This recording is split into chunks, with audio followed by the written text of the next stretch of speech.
আপুনি এটা প্ৰিমিয়ামটো কেইটকা হোৱাটছআপত দি দিয়ক না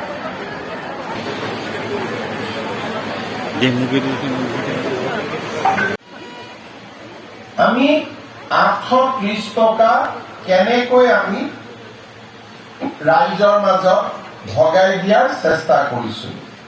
2020-21 চনত আৰম্ভ কৰি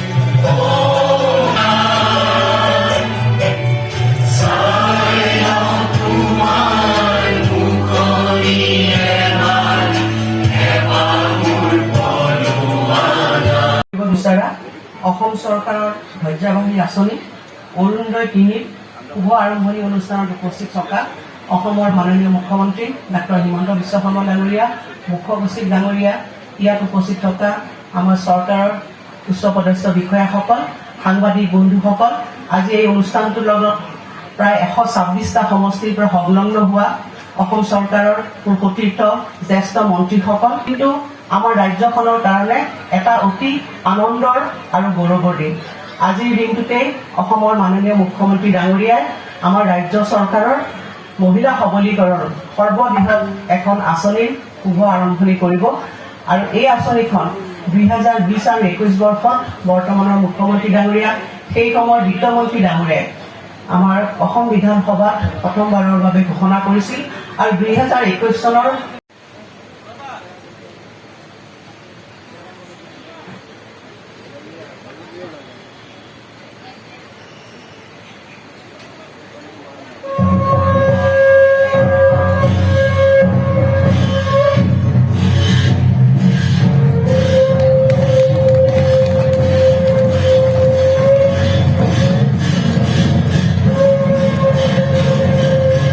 এইবাৰ মই মাননীয় মুখ্যমন্ত্ৰী মহোদয়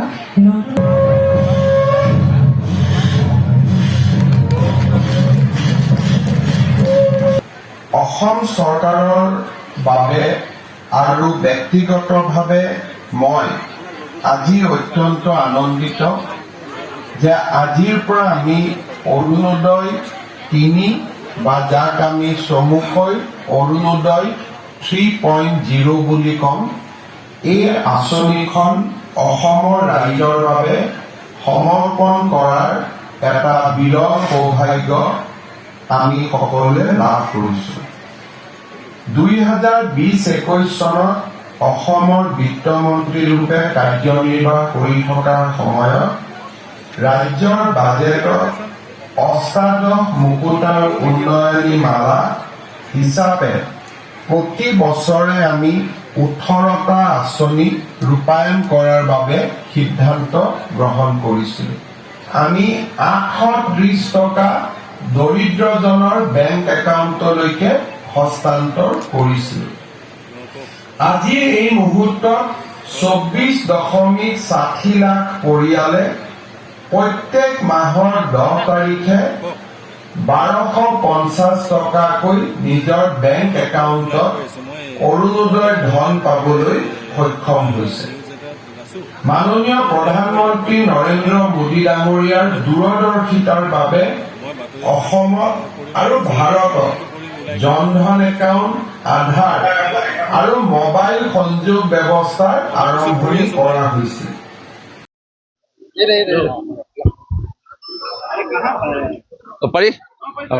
আজি সমগ্ৰ ৰাজ্যৰ বাবে এটা ঐতিহাসিক দিন আৰু এইটো এটা হিষ্টৰিক দিন বুলি মই এইটো কাৰণে ক'ব বিচাৰিম।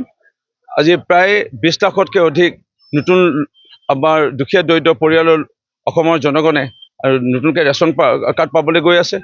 ইয়াৰ লগতে বহু মহিলা বহু আশা সপোন লৈ আছিল যে অৰুণোদয় তেওঁলোকে এদিন নহ'লে এদিন পাম বুলি। আজি অৰুণোদয় 1.0 পিছতে 2.0 সফল সমাপ্তিৰ পিছতে এতিয়া অৰুণোদয় 3.0 আজি শুভাৰম্ভণি কৰিলে আৰু এই শুভাৰম্ভণিৰ লগতে প্ৰত্যেক সমষ্টিত 10,000তকৈ অধিক আমাৰ নতুনকৈ আমি আৰু আইসকলক, মহিলাসকলক আজি এই আঁচনি আমি প্ৰদান কৰিব পাৰিম। আজি এনেধৰণৰ আমি যদি চাওঁ বা লক্ষ লক্ষ জনগণে আজি দিনটোত আজি হাঁহি বিৰিঙিছে আৰু এই হাঁহিয়ে মাননীয় মুখ্যমন্ত্ৰী ডক্টৰ হিমন্ত বিশ্ব শৰ্মাৰ বাবে নিশ্চয় আশীৰ্বাদ হ'ব। তেখেতে আৰু অধিক উৎসাহেৰে আৰু অধিক বল লৈ অসমৰ ৰাইজৰ আৰু সেৱা কৰিব পাৰিব, এয়া মোৰ দৃঢ় বিশ্বাস। মই মৰিয়নি সমষ্টিৰ বিধায়ক হিচাপে আৰু মৰিয়নি সমষ্টিৰ জনপ্ৰতিনিধি হিচাপে মই মাননীয় মুখ্যমন্ত্ৰী ডক্টৰ হিমন্ত বিশ্ব শৰ্মা ডাঙৰীয়াক কোটি কোটি প্ৰণাম জনাইছোঁ, ধন্যবাদ জ্ঞাপন কৰিছোঁ। মৰিয়নি সমষ্টি অসম নাগালেণ্ডৰ সীমামূৰীয়া, ইয়াত চাহ জনগোষ্ঠীৰ লোকসকলৰ সংখ্যা বেছি। নতুনকৈ মৰিয়নি সমষ্টিত পূৰ্বৰ তিয়ক সমষ্টি অন্তৰ্ভুক্ত হোৱা এলেকা, বানপীড়িত অঞ্চল, বহু গাঁও পঞ্চায়ত আছে, প্ৰায় 4খনমান গাঁও পঞ্চায়ত বানপীড়িত অঞ্চলৰ লোক। সেই লোকসকলৰ আজি বহু মানুহে আজি এই আঁচনি লাভ কৰি তেওঁলোকে উপকৃত হ'ব। ইয়াৰ লগতে বহু লোকসকল দিন হাজিৰা কৰা লোক আছিল, তেওঁলোকে উপকৃত হ'ব। ইয়াৰ লগতে বহু অসুখ ৰোগ হৈ থকা লোকসকলে থেলেচিমিয়া বেমাৰ, ইয়াত বিভিন্ন পেলেচি বেমাৰ, পেৰালাইচিছ হৈ থকা বেমাৰ হওক, ইয়াৰ দিব্যাংগ লোকসকলে আজি এই আঁচনি লাভ কৰিব পাৰিব।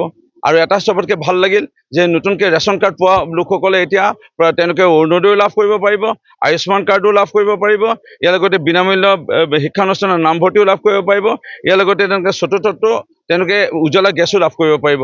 সেইকাৰণে কেওটা আঁচনিৰ আজি অৰুণোদয় 3.0 শুভাৰম্ভণিৰ লগতে নতুনকৈ ৰেচন কাৰ্ড প্ৰদানে আজি লক্ষ লক্ষ জনগণৰ ৰাজ্যখনৰ লগতে আমাৰ মৰিয়নি সমষ্টি মোৰ মৰমৰ ৰাইজৰ মনত আজি পৰিয়ালত হাঁহি বিৰিঙাইছে। সেইকাৰণে মই খুবেই আনন্দিত। সেইকাৰণে মই এটা ঐতিহাসিক এটা হিষ্টৰিক দিন বুলি আজি ক'ব বিচাৰিছোঁ। ইয়াত ইতিমধ্যে মাননীয় মুখ্যমন্ত্ৰী বক্তব্য শুনা পালে যে যি সংখ্যা প্ৰায় 20 লক্ষ ওচৰা-ওচৰি নতুন ৰেচন কাৰ্ডৰ জৰিয়তে প্ৰত্যেক জিলাতে ভাগ কৰি দিছে। আৰু মই দিছোঁ ইতিমধ্যে আপোনালোকে শুনা পালে মাননীয় মুখ্যমন্ত্ৰী ডক্টৰ হিমন্ত বিশ্ব শৰ্মা ডাঙৰীয়াই তেখেতৰ বক্তব্যত কৈছে যে প্ৰায় 19 লাখতকৈ অধিক 20 লক্ষ ওচৰা-ওচৰি নতুন ৰেচন কাৰ্ড সমগ্ৰ ৰাজ্যখনত প্ৰদান কৰিব। ইয়াতে আমি ৰেচন কাৰ্ড প্ৰায় 10,000তকৈ অধিক অৰ্থাৎ 12,000 ওচৰা-ওচৰি নতুনকৈ পৰিয়ালে ৰেচন কাৰ্ড এতিয়া লাভ কৰিব। বহু মহিলা বা মানুহৰ তেওঁলোকে NRCৰ সময়ত বিভিন্ন জাতি জনগোষ্ঠীয়ে হওক, চাহ বাগানৰ হওক, বেংগলী সম্প্ৰদায়ৰ হওক, গোৰ্খা সম্প্ৰদায়ৰ হওক, আমাৰ অসমীয়া থলুৱা খিলঞ্জীয়া লোকৰ মাজতে হওক, বিভিন্ন কাৰণবশতঃ তেওঁলোকে বিভিন্ন বাহিৰত কাম কৰিবলৈ গৈছিলে, তেওঁলোকে আধাৰ কাৰ্ড ওলাব পৰা নাছিল, তেওঁলোকৰ বায়'মেট্ৰিক কাৰ্ড নাছিল, তেওঁলোকে আধাৰ কাৰ্ড তেওঁলোকৰ যিসকল পোৱা নাছিল। মাননীয় দেশৰ প্ৰধানমন্ত্ৰী নৰেন্দ্ৰ মোদী ডাঙৰীয়াকো এই মুহূৰ্তত ধন্যবাদ জনাম যে যিসকল সন্দেহযুক্ত নাগৰিক সেইসকলক আমাক কৈছে যে সেইখিনি চিনাক্তকৰণ কৰিব লাগে আৰু সেইখিনি আমি দিব নালাগে। কিন্তু যিসকল ভাৰতীয় নাগৰিক ভোটাৰ কাৰ্ডত তেওঁলোকৰ নাম আছে, তেওঁলোকে ইয়াৰে হয় বাসিন্দা, তেওঁলোকৰ ভোটাৰ তালিকাত নাম আছে বা ভোটাৰ কাৰ্ডৰ নাম আছে, পৰিচয় পত্ৰ আছে, সেইসকলক ভাৰতীয় নাগৰিকক আমাক দিবলৈ গৈছে নতুন ৰেচন কাৰ্ড। আৰু কিবা বশতঃ তেওঁলোকৰ আধাৰ পোৱা নাছিল, সেই আধাৰো ইতিমধ্যে যিহেতু মুকলি কৰি দিছে, সেয়া আমাৰ প্ৰায় 12,000তকৈ অধিক নতুনকৈ ৰেচন কাৰ্ড পাব। আৰু সমান্তৰালভাৱে 10 বা 12,000 ওচৰা-ওচৰি আমাৰ নতুনকৈ অৰুণোদয় পাবলৈ গৈ আছে আমাৰ মৰিয়নি সমষ্টি।